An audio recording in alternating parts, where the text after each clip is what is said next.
जंगल में गर्मियों का मौसम चल रहा था। आम के पेड़ पर आम भी आ गए थे। इसी कारण सब पक्षी बहुत ज्यादा ही खुश थे।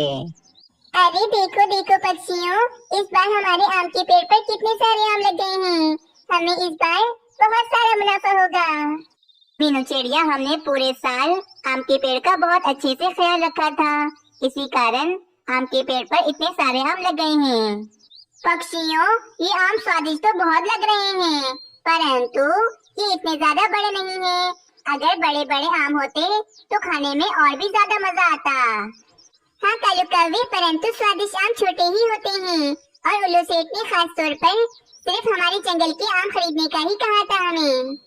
तो फिर ठीक है मीनू चिड़िया, हम सब पक्षी थोड़ी और मेहनत करके सारे आम तोड़ लेते हैं और कुछ आम अपने लिए भी रख लेंगे और बाकी के सारे आम हम उल्लू सेठ को बेच देंगे। अरे अरे पक्षियों, तुम सब कब से कितनी ज्यादा मेहनत कर रहे हो। रोज आकर मुझे पानी देते हो, मेरी सफाई करते हो और आज भी तुमने काफी ज्यादा काम किया है। मैं तो कहता हूँ पहले थोड़ा आराम कर लो, भोजन वगैरह खा लो, फिर आकर मेरे आम तोड़ लेना। वैसे भी मैं कहीं भागा थोड़ी ना जा रहा हूँ, थोड़ी देर आराम करके आ जाओ, फिर मेरे आराम से आम तोड़ लेना। पेड़ भाई, अगर आप भागना चाहो तो भी नहीं भाग सकते हो।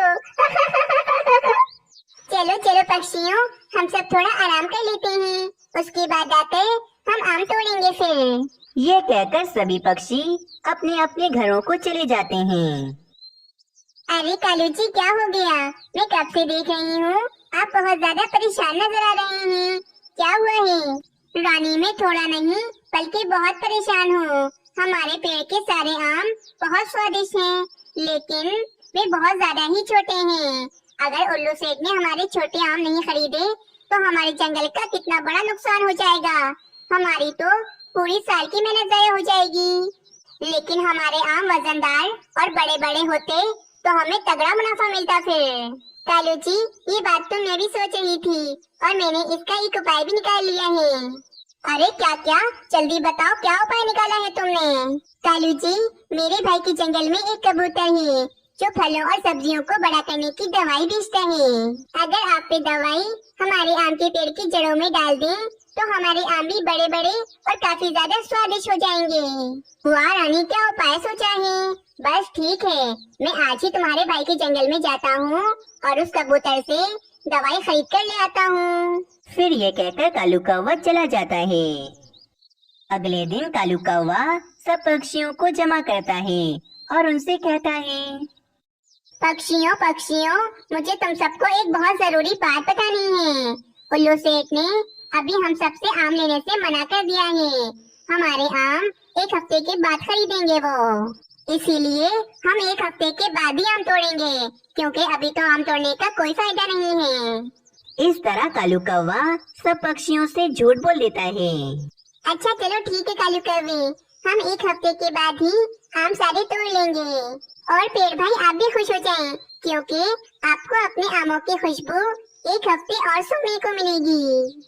हाँ मीनू चिड़िया, बस मैं तो यही चाहता हूँ कि तुम सब पक्षियों को अपनी मेहनत का फल जरूर मिले और मेरे आम बेचकर तुम सब पक्षियों को बहुत फायदा हो। रात हो जाती है, आम का पेड़ भी सो जाता है कि तभी कालू कौवा चुपके से आम के पेड़ के पास आता है। चलो चलो जल्दी से, अब मैं ये दवाई आम के पेड़ की जड़ों में मिला देता हूँ। कालू कौवे की आवाज सुनकर वे पेड़ फौरन से जाग जाता है। अरे कालू कौवे, तुम इतनी रात को यहाँ पर क्या कर रहे हो? सब खैरियत तो है ना? हाँ पेड़ भाई, सब ठीक है। ये देखें, मैं ये आपके लिए दवाई लेकर आया हूँ। ये दवाई मैं आपकी जड़ों में मिला दूंगा, जिससे आप पर लगे सारे आम बहुत बड़े बड़े हो जाएंगे। अच्छा ऐसी बात है, तो फिर चलो जल्दी से ये दवाई मेरी जड़ों में मिला दो ताकि मेरे आम बड़े बड़े हो जाएं। लेकिन हाँ, इससे मुझे कोई नुकसान तो नहीं होगा ना? नहीं नहीं पेड़ भाई, कोई नुकसान नहीं होगा। बस ये बात पक्षियों को मत बताना, क्योंकि इसमें आपका और मेरा हम दोनों को फायदा है। फिर कालू कौवा भी दवाई वाला स्प्रे आम के पेड़ की जड़ों में करने लगता है। बस पेड़ भाई, अब कुछ ही दिनों में आप पर लगे सारे आम बड़े बड़े हो जाएंगे। इस तरह एक हफ्ता भी गुजर जाता है। पेड़ पर लगे सारे आम काफी बड़े बड़े हो जाते हैं, परंतु पेड़ की तबीयत कुछ ज्यादा ठीक नहीं थी, क्योंकि पेड़ की जड़ों में काफी ज्यादा दर्द हो रहा था। अरे देखो मीनू चिड़िया, ये आम कितने बड़े बड़े हो गए हैं, और तो और इनका वजन भी काफी ज्यादा बढ़ गया है। हाँ कल्लू कवि, मैं तो बहुत ज्यादा ही हैरान हूँ कि अचानक एक ही हफ्ते में ये सारे आम इतने बड़े बड़े कैसे हो गए। चलो चलो, बस पक्षियों जल्दी से सब मिलकर ये सारे आम तोड़ लेते हैं। थोड़ी देर के बाद सब पक्षी मिलकर सारे आम तोड़ लेते हैं और वहाँ पर उल्लू सेठ भी आ जाते हैं। ये देखिए उल्लू सेठ, इस बार हमारे आम के पेड़ पर इतने स्वादिष्ट और इतने बड़े बड़े आम निकले हैं। इस बार तो हम पूरी 3 गंदम और चावल की पोटलियों में बेचेंगे आपको ये आम। हाँ मीनू चिड़िया, ये बड़े बड़े आम तो बहुत ज्यादा ही स्वादिष्ट लग रहे हैं। चलो एक खाकर तो देखता हूँ। फिर उल्लू सेठ एक आम खाने लगते हैं। अरे ये क्या खिला दिया पक्षियों, ये आम खाने वाला नहीं है बिल्कुल भी। क्या हुआ उल्लू सेठ, क्या आपको आम का जायका अच्छा नहीं लगा? मीनू चिड़िया, ये आम खिलाकर तुम सब पक्षी आखिर किस बात का बदला ले रहे हो? ये सारे आम बहुत ही ज्यादा कड़वे हैं, मेरा तो पूरा मुंह का जायका ही खराब हो गया। मुझे तुम्हारे आम नहीं खरीदने इस बार, मैं कहीं और से खरीद लूंगा। क्या ये आप क्या कह रहे हैं? हमारे आम तो बहुत ज्यादा ही मीठे और स्वादिष्ट हैं। फिर मीनू चिड़िया भी एक आम खाने लगती है। हाय रे, ये आम तो बिल्कुल ही कड़वे हैं, कितने ज्यादा बदजायका हैं ये आम। बस उल्लू सेठ भी नाराज होकर वहाँ से चले जाते हैं।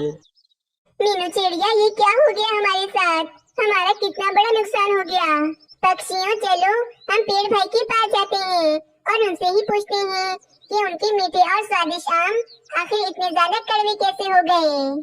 सारे पक्षी आम के पेड़ के पास आते हैं और इसे सारी बात बताने लगते हैं।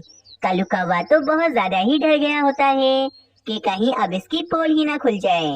हाय रे, अब तो मैं गया। उस कबूतर की खराब दवाई की वजह से सारे आम कड़वे हो गए। अब अगर ये बात पक्षियों को पता चलेगी तो मेरी तो पिटाई पक्की है। पक्षियों, एक हफ्ते पहले कालू कौवा रात को एक दवाई लेकर मेरे पास आया था और वो दवाई कालू कौवे ने मेरी जड़ों में मिला दी थी और मुझसे कह रहा था कि उस दवाई की वजह से मेरे आम काफी ज्यादा बड़े और मीठे हो जाएंगे। कालू कौवे, ये तुमने क्या किया? तुमने हमसे बिना पूछे पेड़ भाई की जड़ों में दवाई क्यों मिलाई? मुझे माफ कर दो पेड़ भाई, मैंने लालच के चक्कर में आपको कितना बड़ा नुकसान पहुंचा दिया, परंतु मैं तो सिर्फ यही चाहता था कि आपके आम थोड़े और बड़े हो जाएं, ताकि हमें सारा मुनाफा मिल सके। कालू कौवे, बहुत ज्यादा गलत किया है तुमने। तुम्हें इतनी ज्यादा लालच नहीं करनी चाहिए थी। अब देखो, तुम्हारी लालच की वजह से हमारे पास कुछ भी नहीं बचा। अच्छा चलो ये सब छोड़ो, अब हमें ये सोचना चाहिए कि हम खराब आमों का क्या करें। हाँ, हमें तो कुछ न कुछ करना ही पड़ेगा, वरना हमारा नुकसान हो जाएगा। पक्षियों, इस समस्या का कोई भी उपाय नहीं है। इस साल कालू कौवे की लालच की वजह से हम सब पक्षियों को ये नुकसान उठाना ही पड़ेगा। अब सब अपने अपने घर जाओ और अपने अपने भोजन का खुद ही इंतजाम करो। मुझे माफ कर दो पक्षियों, मुझे आज सबक मिल गया है कि लालच बहुत बुरी बला है। बस फिर सब पक्षी अपने अपने घरों को चले जाते हैं। इस तरह कालू कौवे की लालच की सजा सब पक्षियों को भुगतनी पड़ती है और कालू कौवा भी अपने इस किए पर बहुत ज्यादा ही शर्मिंदा होता है। इस कहानी से हमें ये सीख मिलती है कि लालच बुरी बला है। अगर आप सबको ये कहानी अच्छी लगी तो इस वीडियो को लाइक करें, चैनल को सब्सक्राइब करें और हाँ, कमेंट सेक्शन में अपनी राय देना ना भूलें। अगले दिन सोनू चिड़ा जंगल के सबसे अमीर पक्षी चील को अपना घर बेच देता है। अरे सोनू चिड़े, जब ये घर मैंने तुम्हें पहले बेचने को कहा था तो तुमने मुझे क्यों नहीं बेचा था, और अब अचानक ये घर तुम मुझे क्यों बेच रहे हो? ये सब कुछ कोमल चिड़िया की वजह से हो रहा है। उसने मुझसे शर्त रखी है कि वे मुझसे तभी शादी करेगी जब मैं उसकी शादी बहुत ही धूमधाम से करवाऊंगा। आपको तो पता है बाजू चील कि मैं इतना भी अमीर नहीं हूँ कि मैं एक शादी पर इतने पैसे बर्बाद करूं। बाजू चील बहुत ही ज्यादा चालाक होती है और उसे सोनू चिड़े का बड़ा वाला घर बहुत ही ज्यादा पसंद होता है। सोनू चिड़े, तुम मुझे अपना दूसरा बड़ा वाला घर बेच दो। इसके बदले में मैं तुम्हारी शादी बहुत धूमधाम से करवाऊंगी। नहीं बाजू चील, वो घर मैं तुम्हें नहीं बेच सकता हूँ। उस घर में मेरी बहुत सी यादें जुड़ी हुई हैं। सोनू चिड़े की बात सुनकर बाजू चील को बहुत गुस्सा आ जाता है और वे सोचती है, ये सोनू चिड़ा तो कभी भी वे बड़ा सा घर मुझे नहीं बेचेगा। अब मुझे इसे बेवकूफ बनाकर इसका घर हासिल करना ही पड़ेगा। सोनू चिड़े, मेरे पास एक उपाय है जिससे तुम्हारी शादी की सारी तैयारियां आसानी से हो सकती हैं। अच्छा, तो फिर बताओ बाजू चील, वे क्या उपाय है तुम्हारा? मैं तुम्हें उधार पर पैसे दे देती हूँ जिससे तुम अपनी शादी बड़ी धूमधाम से कर सकते हो और शादी के बाद आहिस्ता आहिस्ता मेरे पैसे तुम मुझे लौटाते रहना। अरे वाह बाजू चील, तुम तो बहुत ही ज्यादा अच्छी हो। ठीक है, तुम मुझे उधार पर पैसे दे दो।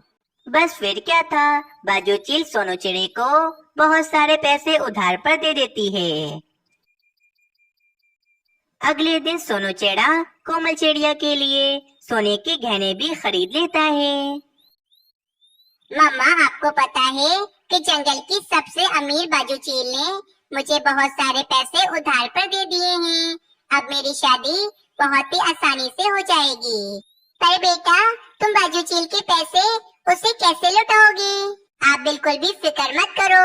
शादी होने के बाद मैं बहुत ही मेहनत करूँगा और मैं उस चील का सारा उधार उसे लौटा दूंगा। बेटा, बस मैं तो यही चाहती हूँ कि तुम्हारी शादी बहुत ही सुकून से हो जाए, कहीं कोई गड़बड़ न हो जाए आगे। अरे मम्मा, अब तो चिंता करने वाली कोई बात ही नहीं है। अब तो शादी की तैयारियाँ बहुत ही आसानी से हो जाएंगी। रात हो जाती है, पूरा जंगल लाइटों से सजा हुआ होता है और सारे पक्षी कोमल चिड़िया और सोनू चिड़े की शादी में आ गए होते हैं। एक तरफ शादी का खाना तैयार हो रहा होता है तो दूसरी तरफ कोमल चिड़िया दुल्हन बनकर बहुत ही ज्यादा अच्छी लग रही होती है। देखो मीनू चिड़िया, मैं दुल्हन बनकर कितनी सुंदर लग रही हूँ। और तो और सोनू चिड़े ने मुझे बहुत ही महंगा सोने का हार भी दिया है।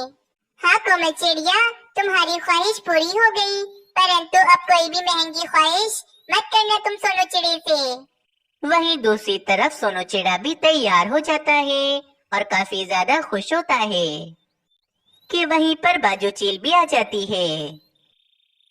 सोनू चिड़े, मुझे तुमसे बहुत ही जरूरी बात करनी है। मेरी बात सुनो तुम। हाँ हाँ कहो बाजू चील, तुम्हें मुझसे क्या बात करनी है? सोनू चिड़े, मुझे तुम्हारा ये घर बहुत पसंद है, परंतु ये घर तुम मुझे नहीं बेच रहे हो, लेकिन ये घर तो तुम्हें मुझे बेचना ही पड़ेगा। अरे क्या मतलब है तुम्हारा? मैं अपना इतना बड़ा और अच्छा घर तुम्हें कभी नहीं बेचूंगा। तुम यहाँ से चली जाओ। अरे वाह सोनू चिड़े, एक तो इतने सारे पैसे उधार लेकर बैठे हो तुम और मुझ पर ही गुस्सा दिखा रहे हो। बस मैंने कह दिया, मुझे फौरन ये घर बेच दो, मैं सारा उधार माफ कर दूंगी तुम्हारा। अरे भाई, हमारी मर्जी, हम अपना घर तुम्हें बेचें या फिर नहीं। तुम बिला वजह हमें तंग क्यों कर रही हो? और वैसे भी तुमने हमारा दूसरा वाला घर तो खरीद ही लिया है। अब अगर ये घर भी हम तुम्हें बेच देंगे तो फिर हम कहाँ रहेंगे? बस बाजू चील, यहाँ से चली जाओ। बहुत सुन ली तुम्हारी बात। मैं तुम्हारे पैसे जल्द ही तुम्हें लौटा दूंगा। तुम जैसी चीलों पर कभी भरोसा नहीं करना चाहिए, जो सिर्फ अपने बारे में ही सोचती हैं। निकल जाओ यहाँ से, वरना मैं मिट्टू महाराज को कहकर तुम्हें इस जंगल से निकलवा दूंगा।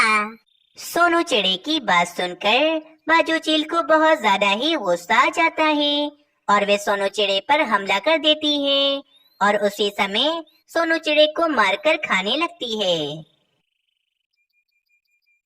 हाय रे मेरा बेटा, इस दुष्ट चील ने मेरे बेटे को मार डाला।